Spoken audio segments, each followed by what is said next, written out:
Well, here we are, everybody. The album review for Zombie by Everglow. It's honestly kind of an interesting bag because at first I was a little worried about even checking this out because I honestly thought it was only going to be one song. It literally was listed as a single. But it ended up also having two other songs, which is Colors and Back to Love. And if you've heard me on this channel before, I talk about how Back to Love is actually probably my favorite B-side track of the year.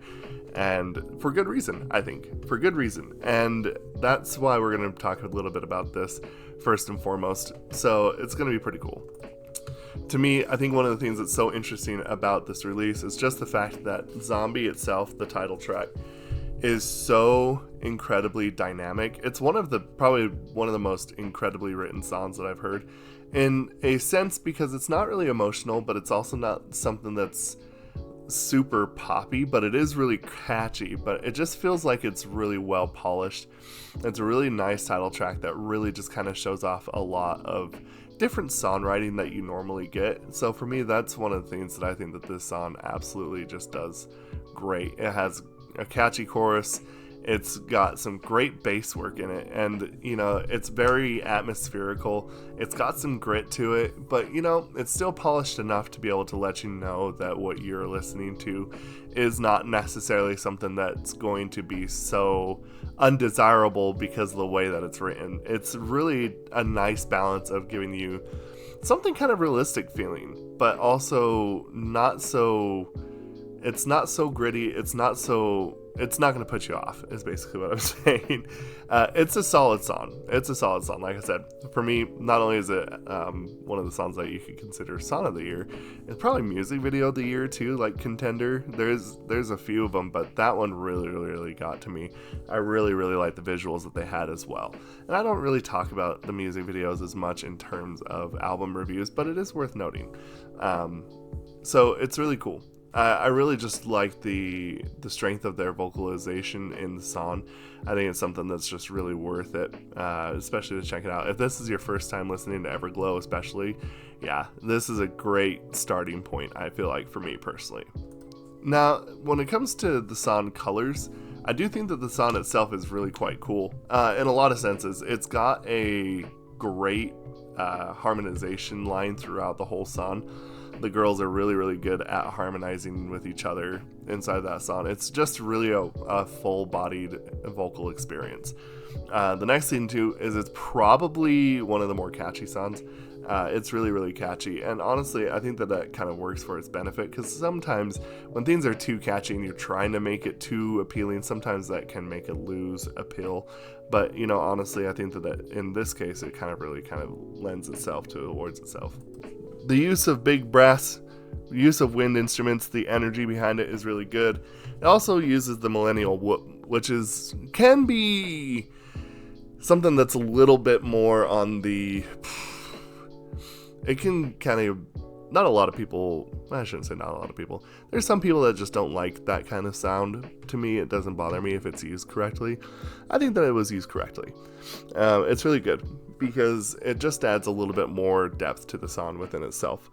It has a really dramatic breakdown that kind of makes it sound aggressive, and then it kind of brings it right back and making it that kind of more sweet, but also kind of like happy version. So that really is quite awesome, to be honest. And for me personally, obviously, I think that this song, like I said, is probably the weak link, but it doesn't mean it's a bad song. So kind of an interesting take, I guess. And back to you. Now, like I said, I understand why some people might not like this song. For me personally, this might be B-side of the year. It's so good. The bass, the vocals, they're super good. The harmony is awesome.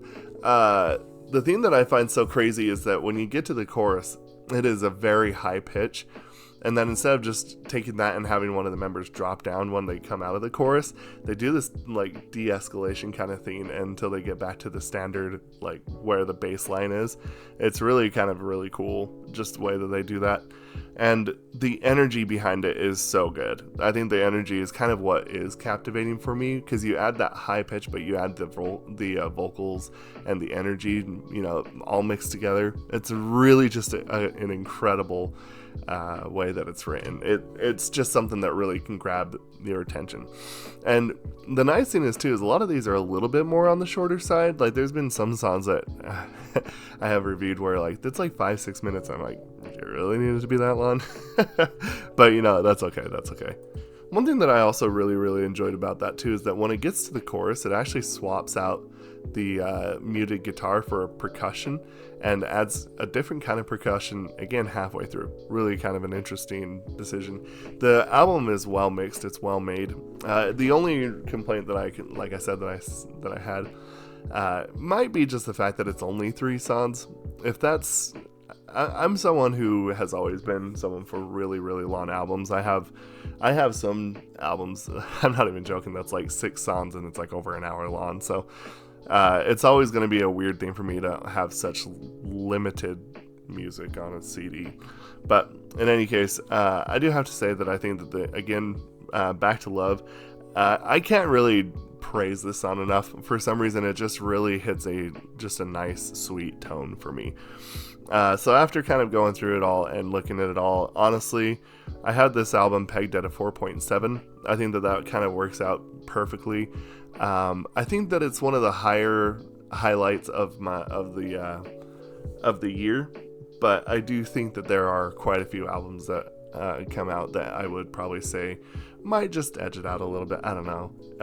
This song, between Zombie and Back to Love, it's kind of a juggernaut. And honestly, I don't really feel like too many people are talking about the other tracks on this, which is kind of a shame because the other 2 tracks are good. Especially, again, Back to Love being one of the best. I really do love the song. It's really cool. In any case, yeah, I feel like that this is probably about as far as I need to go. For me personally, I think that this album is an absolute positive entry. So yeah, that's where we're going to put it, 4.7 out of 5. And then next will be Red Velvet, and then we'll be doing some stuff with SB19 and Pablo's albums, and then also we have Supernova and Chewy and Nyan's albums. So anyway, yeah, thank you all so much. Look out for those. They're going to be coming a lot faster than you think. So anyway, thank you all so much. We'll see you in the next video. Goodbye.